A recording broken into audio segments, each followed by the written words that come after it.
I don't want to leave too much room. Give too much room. I left the back page. Okay. So we're going to do writing equations, polynomial functions. Again, more stuff we learned last year, but just trying to go through and remember it all. Let's talk real quick about linear functions. The big thing on linear functions is that you know what slope is. You know all the phrases for slope, all the definitions for slope, okay? Slope we usually define with the little lowercase m. Slope is your change in y over your change in x, also known as delta y over delta x. That's the delta symbol. The delta means change in. Change in math means subtraction. You're subtracting something, okay? What are you subtracting? You're subtracting your y2 minus your y1 over your x2 minus your x1. This is all familiar, right? Other phrases we use is your rise over run. There's also a slope formula no one uses that I wish you would use, and it's negative a over b. That's when the function is written in what's called standard form, which I'm about to write in a minute. You could use this one right here.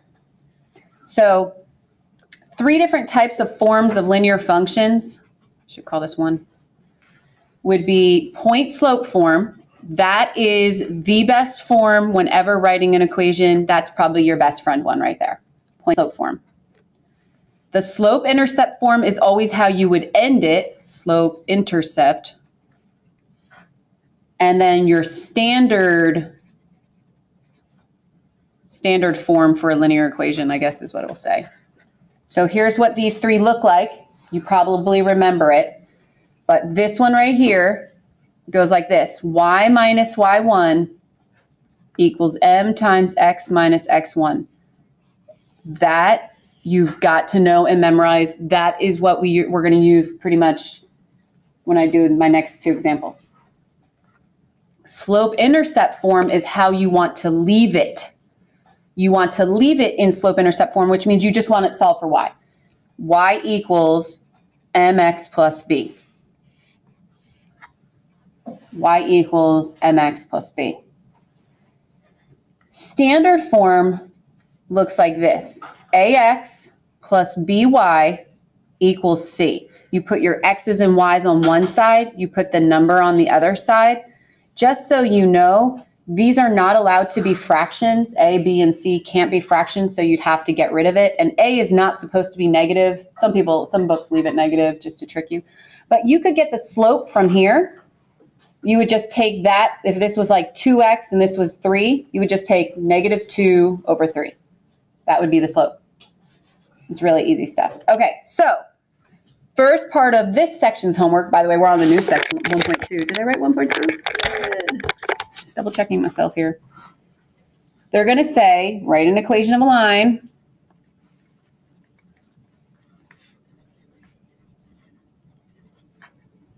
In slope-intercept form, given the following. Let's see. I can even read my handwriting here. Given passing through 2, 1, and 8, negative 5. That'll be 1. And then we'll do another one.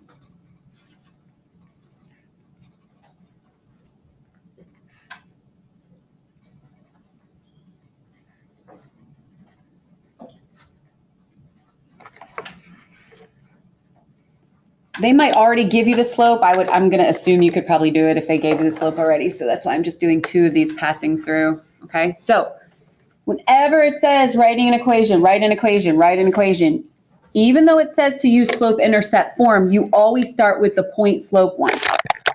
You always start with this one. Okay. So you need a point and a slope. That's all you need to write a line. And you've got to get good at this because the first part of calculus is finding what's called a tangent of a line. And we have to do that every single time. So to write the equation, passing through these 2 points right here, you need a slope. What's your slope? How do we find slope? Okay, so, and it doesn't matter which way you go. If you go negative 5, minus 1, it doesn't matter. Just stay consistent. So negative 5 minus 1 is negative 6. Over 8 minus 2 is 4. What does that reduce to? We already found was negative 1. Times x minus your x point, which is 2. And then just clean it up, solve it for y. So what do we have? Y minus 1 equals negative x plus 2.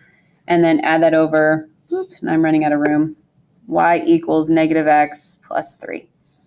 That is the equation of the line that goes through those 2 points. Okay, very easy to do.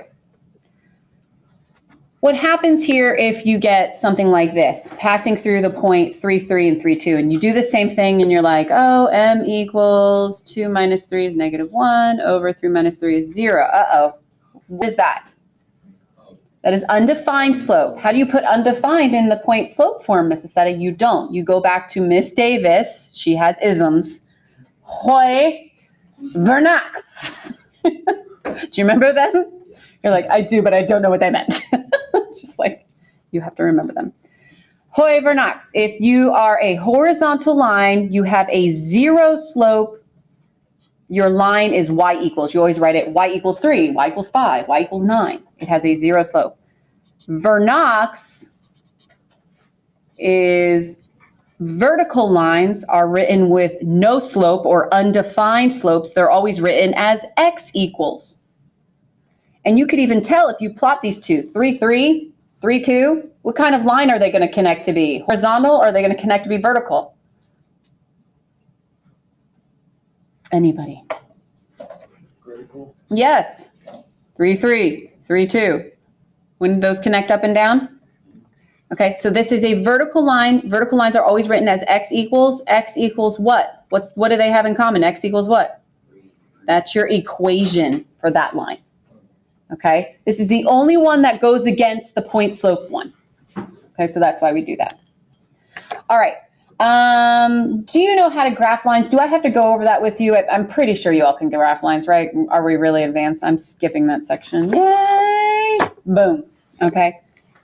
Because you could probably even put them in a calculator if you needed to, but I believe in you. Plus, we got more to go here. Okay, polynomial function.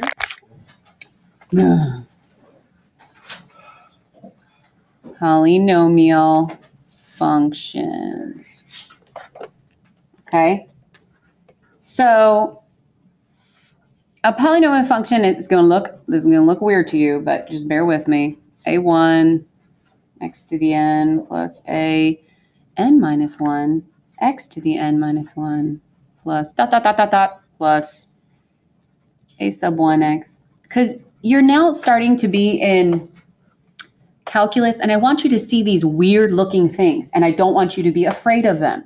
Okay, this is how they give a generic polynomial function with all these letters, barely numbers. Okay, no freaking out.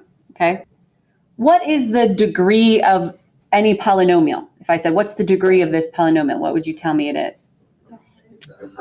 Usually the first one. Okay, they might switch it on you, but it is the highest degree. It's supposed to be written in the front. It is supposed to be the highest. But your degree is the highest value of n.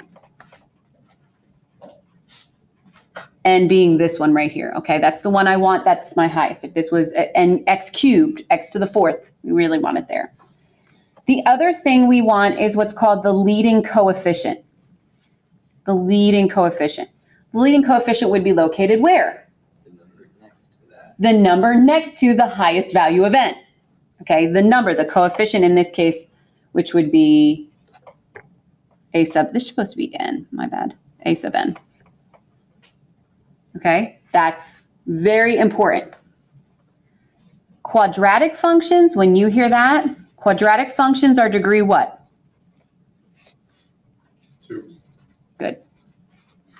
Cubic functions are degree what? 3. You're brilliant, children. You need to know what quadratics look like. They're parabolas, upside or down.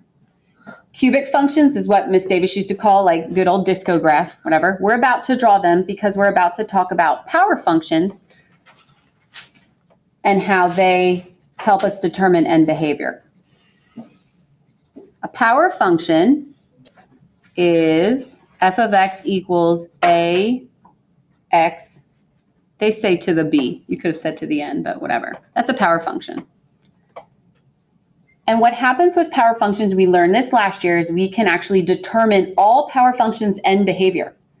We know that any x squared, any x to the fourth, any x to the sixth, any x to the eighth power, they all tend to have the same end behavior. Do you remember this? Remember the end behavior stuff? Okay, and I'm going to be even nicer to you about the end behavior. I have it written down differently. I'm going to be nicer to you. So, to determine end behavior,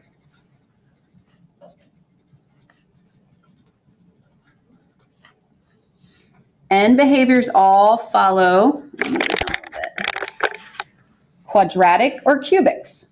That's what they do. Okay. Good old Mr. X squared, his two ends look like what? What do the ends of a quadratic look like? Up, up, right?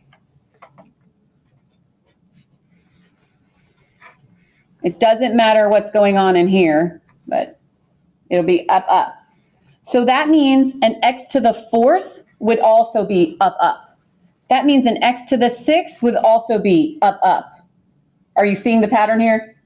All power functions that are even go up, up. How does it go down, down then?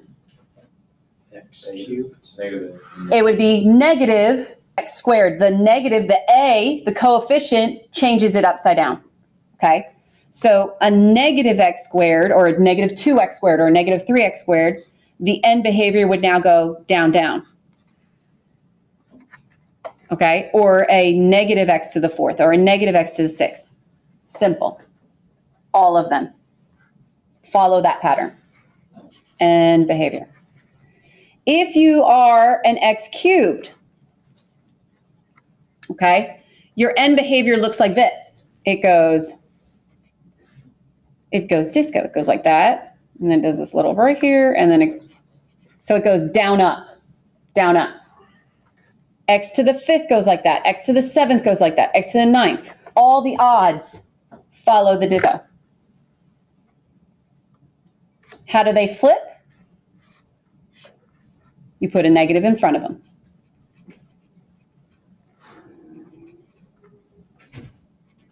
And it'll go dot, dot, dot, dot, like that. Okay, now, on tonight's homework, listen to me.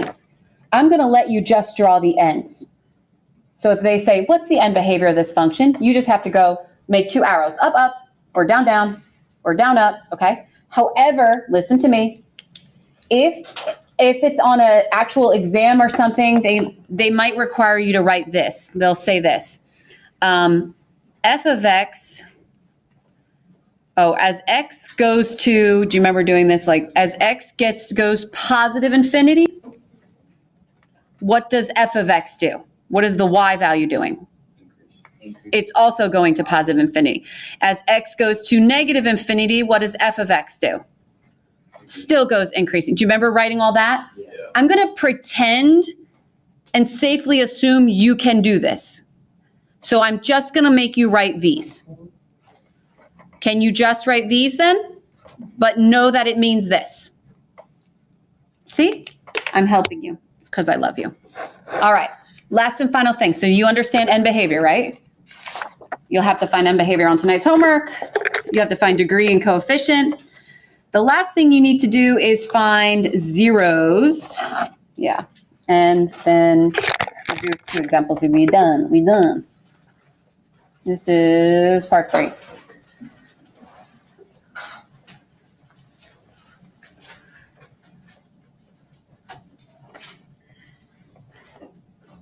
Of quadratic functions.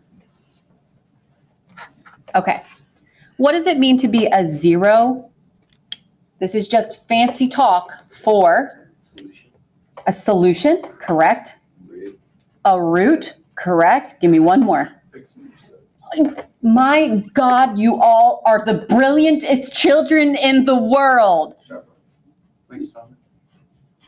Those all pretty much mean the same thing. If I want you to find a zero, I want you to find a root, I want you to find a solution, I want you to find really an x-intercept, okay? That's what I want you to find, okay? If it's of a quadratic, you're gonna have to do 3 things. Probably you're actually going to end up doing 2 things because I know you all. You're going to have to factor. This is the second step that I doubt any of you will want to do. You have to complete the square. Do you all remember that? Exactly. You should, because you did conic sections with me all last year on our online curriculum.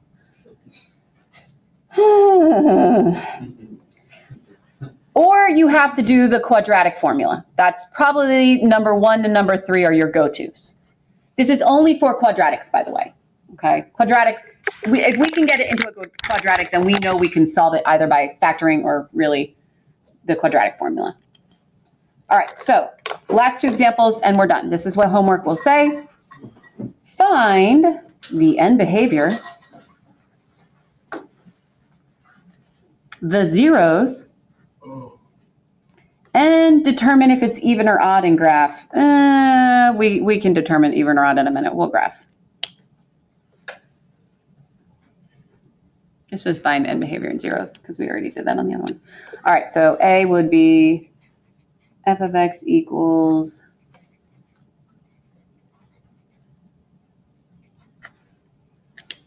okay, so here's what I want. This is what your homework should look like. You write EB, end behavior, or whatever you want. If you want to write the whole thing out, you're crazy, but go. All right, this is a squared function. It has a negative coefficient in front. So what would my end behaviors be doing? Up, up, down, down, up, down, down, up. Which one? Down. You're brilliant. You write it like that. Okay? Now, but in your head, you know the following. You know that as x goes to infinity, y goes to negative infinity, my bad. As x goes to negative infinity, y goes to negative infinity, or f of x, whatever. That's what we did last year because I was mean and I had to do that with you all. Okay. Zeros. Your zeros are found by factoring or by quadratic formula, okay? So in this one, I just dropped my pen. So if I set this equal to 0, I can do it. You can do your A, your B, and your C. To be honest with you, though, I hate when my A is negative, so I might just change all the signs, but I don't think it would actually matter. It won't matter. Set equals 0. I think we have to do quadratic formula because I know I can't do it by, yeah, what multiplies to 2 and add to 4? Can we do that? No. Quadratic formula. Yay! Yeah, we can't do bottoms up on this because we can't figure out 2 numbers that multiply to 2 and add to 4. So the only 2 numbers that multiply to 2 is 2 and 1. That's it, but they'll never make a 4. So let's quadratic formula. X equals negative b plus or minus the square root of b squared, which is 16 minus 4 times A is negative 2 times C. Wait, 4 times negative 2 is negative 8. Positive 8, is that right? Did I just do that wrong? Again, edit me. Y'all, I'm good at calculus, not at math. You have to help me. Negative B plus or minus squared, or B squared minus 4 times A is 8. No, it would be negative 8. Over 2 times A, which is negative 4. Okay, and then we will simplify this out. We get negative 4 plus or minus the square root of 8 over negative 4. And we can even go further. But it looks like the back of the book actually makes you do decimals. What? Ridiculous. That is crazy. Okay, yeah, you could, supposed to be 0. There we go. Ooh. And it goes down, down, and graphing it. All right, all that. Oh, wait, and I got to do one more just for kicks and giggles. I know, sorry. That was rough. Let's just do one more nicer one. Actually, this is much nicer. Mrs. said it can see. Minus 3x squared minus 4x. All right, yeah, let's do this last one. What's my end behavior? Up, up. Down, down, up, down, down, up. You're brilliant. Just have to write that. Zeros. These should be factorable. What can you factor out? X.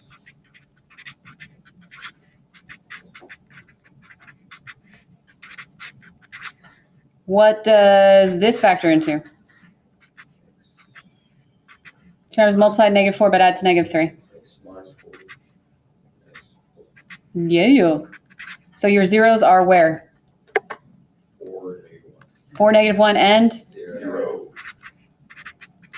Okay, so you have 3. That kind of makes sense. 3 means you're hitting the x-axis at 3 spots there. So 0, 4, 1, 2, 3, 4, and -1.